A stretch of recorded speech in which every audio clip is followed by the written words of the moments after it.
राम राम जी, मेरा YouTube channel पर थारो बहुत बहुत स्वागत है और घणी घणी थाने राम राम।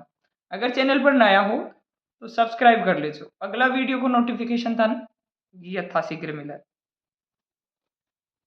कि कोई किसी के लिए नहीं मरता।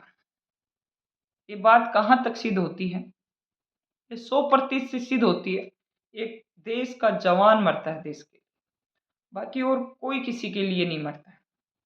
दूसरी बात यह है कि अपन सोशल मीडिया पर देश के जवान वो, देश के जवान वो, और उनके प्रति इतना हमदर्दी ये चीज़ दिखाते हैं, लेकिन वो मतलब अपने देश के रियल हीरो हैं।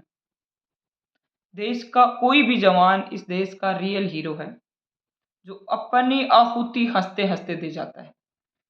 तो अभी काफ़ी जगह खबरें फैल रही हैं कि जवान देश की धड़कन है, फौजी देश की धड़कन है। इसको आदमी अमल में कितना लाते हैं,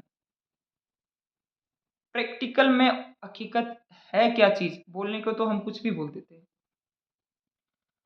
कि कुछ लोगों की छुट्टी से वापसी हो रही थी और अचानक अगर ऑफिस से आदेश जाता है तो आपको बिना कुछ सोचे समझे आपको लौटना पड़ता है देश के जवान। इतना वो देश के प्रति वफादार होता है। तो इस टाइम मतलब देश के हर एक कोने से देश के जो सभी आदमी एक जैसे नहीं होते, सभी के लिए नहीं बोलूँगी मैं। तो कोई खुद की शादी छोड़ के आया, तो कोई साड़े की शादी छोड़ के आया, कोई कल की शादी है तो आज निकलना पड़ा, बहन की शादी है, और कोई अपनी ही शादी के 3 दिन बाद लौट आया, क्योंकि सबसे बड़ा है फर्ज। कहीं ना कहीं की जगह का पिताजी की डेथ हो गई है और वीडियो कॉल से वो श्रद्धांजलि दे रहे हैं और अंतिम दर्शन कर रहे हैं। कितना मजबूर और बेबस, लेकिन देश को अगर एक जवान की ज़रूरत है तो वो अपना बैग उठाया जैसे ही कॉल गया और निकल पड़ा। और देश में मतलब हर तरीके से मतलब पूरा भरोसा था कि मतलब देश के सैनिक अपने देश को बचा लेंगे और इसमें कोई शक भी नहीं होना चाहिए। तो ये भी गाइडलाइन थी कि कहीं भी देश का जवान दिखाई दे, बाथरूम के पास खड़ा हो, स्लीपर में खड़ा हो, ट्रेन में खड़ा हो, बस में खड़ा हो, उनको समूह पहले सीट दे। तो बहुत से लोगों ने कोऑपरेट किया या नहीं किया। पहले तो मैं अपनी बता देती हूँ कि मैं यहाँ से निकली थी और वो ट्रेन पूरी फौजियों से भरी हुई थी, पूरी ट्रेन, सिर्फ 2-3 बोगी को छोड़ के। और मैं सोच रही कि मैं भी अचानक निकली यहाँ से, मेरे पास भी सीट नहीं थी, गाइडलाइन आ गई थी। तो ऊपर से गाइडलाइन थी ना, वो आ गई थी। मैंने देखा गाइडलाइन आ रही है तो मैंने भी मतलब टिकट नहीं लिया। और मतलब मैं इतनी है कि 5 मिनट पहले ट्रेन से पहुंची और सोच रही किसी भी बोगी में घुसूंगी और टीटी से बात करके मैं पहुंच जाऊंगी दिल्ली। और टीटी ने बहुत कोऑपरेट किया। मैं यहाँ से पंजाब से दिल्ली गई और मैं यही बोली कि सर आप मुझे सीट चाहिए और कितने पैसे होंगे, ये मेरा आई कार्ड है। तो उन्होंने कोऑपरेट किया कि गाइडलाइन आ गई हैं और ये जो ट्रेन है वो पैरामिलिट्री फोर्स की है और आप इसके सदस्य हैं, तो आपको जहाँ जगह मिले बैठ जाइए आप। बहुत अच्छा कोऑपरेट किया उन्होंने। पहले बात तो मैं उस टीटी का धन्यवाद देती हूँ कि जहाँ से जी स्टेशन किरतपुर, ये पंजाब का एक स्टेशन है, किरतपुर साहिब, वहाँ से मैं ट्रेन में चढ़ी और दिल्ली जाके उतरी। तो उन टीटी ने बहुत अच्छे से व्यवहार किया कि मैडम सीट तो नहीं है लेकिन आपको जहाँ जगह मिले आप प्लीज़ बैठिए। कहाँ तक जाएंगे? मैंने बोला दिल्ली तक जाएंगे। तब तक मैं बैठ गई। फिर एक फौजी आए और उनका जो हाव भाव देख के मैं बोली कि सर एक साइड में आपकी सीट में बैठ सकती हूँ और ये मैं इस स्टाफ से हूँ। तो उन्होंने मुझे बाकायदा उन्होंने बोला कि मैडम प्लीज़ आप बैठिए, वेलकम, मैं अम्बाला तक जाऊँगा, आप बैठ सकते हैं, क्योंकि मुझे सोना तो है नहीं कि 3 घंटे का रास्ता है, आप बैठिए। तब तक एक बुजुर्ग आदमी नीचे की सीट पे स्लीपर में सो रहे थे और उनके 2 पोते बीच वाली सीट पे सो रहे थे। दोनों की ऊपर नीचे की सीट थी। वो अंकल जी ने बोला कि बेटा वो मेरे पोते की सीट है और ये दोनों छोटे हैं, एक पे ही सो गए हैं, आप ऊपर वाली ट्रेन पे। तो मैं उस अंकल जी का धन्यवाद करती हूँ कि उन्होंने, फौजी साहब ने मुझे बैठने की सीट दी, और बुजुर्ग ने तो पूरी सीट ही पोते की दे दी, क्योंकि वो खाली पड़ी थी, 2 बच्चे छोटे थे, एक सीट पे एडजस्ट मेरे आने से पहले से हो रखे थे। तो मैं ये नहीं कहूँगी कि उन्होंने कोऑपरेट नहीं किया। उसके बाद तुरंत दिल्ली जाने के बाद आदेश आ गया था कि वापस आप अपनी यूनिट में जॉइन करिए। तो मैं दूसरे दिन वापस निकल चुकी थी, और ऑफिस से पता किया कि मतलब आपको गाड़ी स्टेशन तक लाने जाएगी, और हमेशा जाती भी है, और टिकट नहीं थी। मैं फिर वही काम किया कि गाइडलाइन आ गई हैं। आज मतलब देश का हर नागरिक, हर इंसान, मतलब एक फौजी के नाम से इतना जज़्बा, इतना मतलब फैलाते हैं कि वही फौजी तो देश की धड़कन है, देश की जान है। और इस मैं भी एग्री इस बात की कि फौजी एक देश की धड़कन है, और वो देश के लिए, अपने देशवासियों के लिए अपने प्राणों की आहुति है ना, हँसते-हँसते दे आता है, और उसमें इतना जुनून होता है कि चिंता मत करो। अगर दुश्मन से टकराया तो सर काट के ले आऊँगा।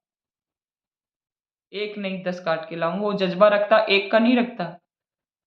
वो एक सर के बदले 10-20 सर काटने का जज़्बा रखता, हौसला रखता है। वो डरता नहीं है मरने से। चारों ओर से मौत मंडरा रही है, और वो सोचता है कि मौत एक ही साइड से आएगी, और वो किसी भी दिन आ सकती है, चाहे वो घर हो, चाहे बाज़ार हो, चाहे ऑफ़िस हो, चाहे बॉर्डर हो। वो ये सोच के आगे बढ़ता है। और आते वक़्त भी टीटी ने इतना कोऑपरेट किया कि मैडम बुलावा आ गया, आपको सीट दी जाए। तो मैं उन टीटी, और काफ़ी एक वायरल भी हो रहा है कि टीटी ने बदसलूकी की, तो हर इंसान को एक नज़र से ना आके, देश के बहुत से जवान हैं जिनको सीट भी नहीं मिली। दूसरी बात, कोई बच रियल हीरो के लिए आप एक दिन, जो आप चैन की नींद सोते हैं और एक जवान देश का जागता है, और वो ट्रेन में खड़ा-खड़ा आया है, और आप उसी जवान के भरोसे, तो कितना है कि कितनी हमदर्दी है। काफ़ी एक वीडियो वायरल हो रहा है कि 2-3 जवान साथ में थे, इन्होंने किसी ने भी सीट नहीं दी, और वो आगे जाके बॉर्डर पे लड़ेगा, मतलब खड़ा-खड़ा ट्रेन में 24 घंटे सफ़र कर रहा है। आगे जाके वो अपना फ़र्ज़, अपने प्राणों की आहुति देने के लिए, और आप उसको 1 रात के लिए, 4 घंटे के लिए सीट नहीं दे सकते। तो जब प्रत्यक्ष रूप सामने आता है जनता का, तब जाके पता चलता है कि हकीकत क्या है, और देश का जवान हर इंसान के लिए कितना कीमती है, वो तभी पता चलता है। देश का हीरो ये, और जो भी बड़े-बड़े सेलिब्रिटी हैं, बड़े-बड़े हीरो हैं बॉलीवुड के, उन्होंने कहीं पोस्ट नहीं किया है।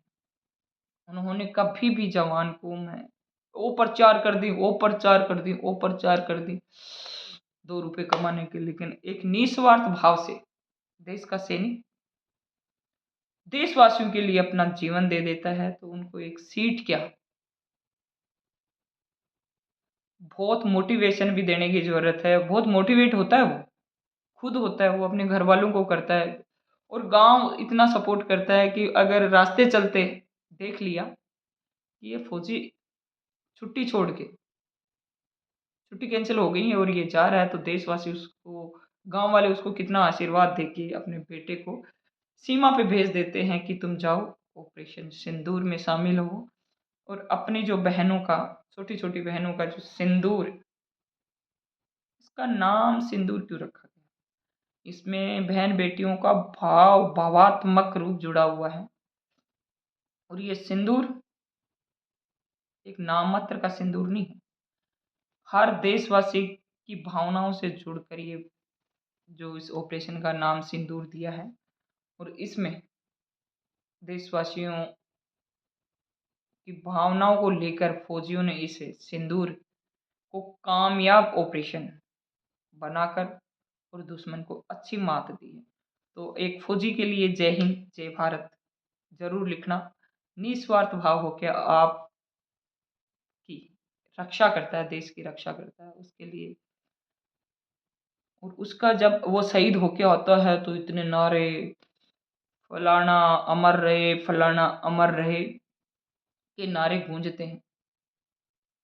लेकिन मेरी ओर से ये लगता है कि जितने लोग उसकी अंतिम यात्रा में शामिल होते हैं वो एक एक रुपया भी इकट्ठा करके दे के आते हैं, तो उनका बच्चों का भविष्य बहुत अच्छा हो जाएगा और एक रुपया कोई मायने नहीं रखता है। आशीर्वाद के तौर पे हमारा भी एक ऐसे कई ग्रुप चलते रहते हैं कि जिसमें अगर स्टाफ के आदमी को कोई ट्रेजेडी हो जाती है तो कभी बोलते 200-200 रुपये, कभी 500-500 रुपये की लिस्ट डाली जाती है। एक सपोर्ट हो जाता है, एक आशीर्वाद के तौर पे ये हो जाता है। ये कोई सामने वाला परिवार मांगता नहीं, ये खुद किया जाता है कि चलो हम एक स्टाफ में एक जगह बैठने वाले बच्चों को ऐसे भी दे आते हैं कि हम रिश्तेदारी में जाते तो 200 रुपये 500 रुपये दे ही देते हैं। तो एक शहीद के बच्चे को क्यों नहीं, जिनके बाप ने अपने प्राण तक न्यौछावर कर दिए। तो मैं कि ये जन सैलाब अंतिम यात्रा में शामिल होता है, उनसे मेरा एक रिक्वेस्ट है कि एक ग्रुप ऐसा खोला जाए और उसके आने की खबर पहले ही हो जाती है, तो शहीद के बच्चों को अगर अंतिम यात्रा में शामिल होते होते उनको थोड़ा बहुत भी आशीर्वाद 2 रुपये में दिया जाए, तो ये सुझाव आपके लिए कैसा रहेगा? बाकी जय हिंद, जय भारत।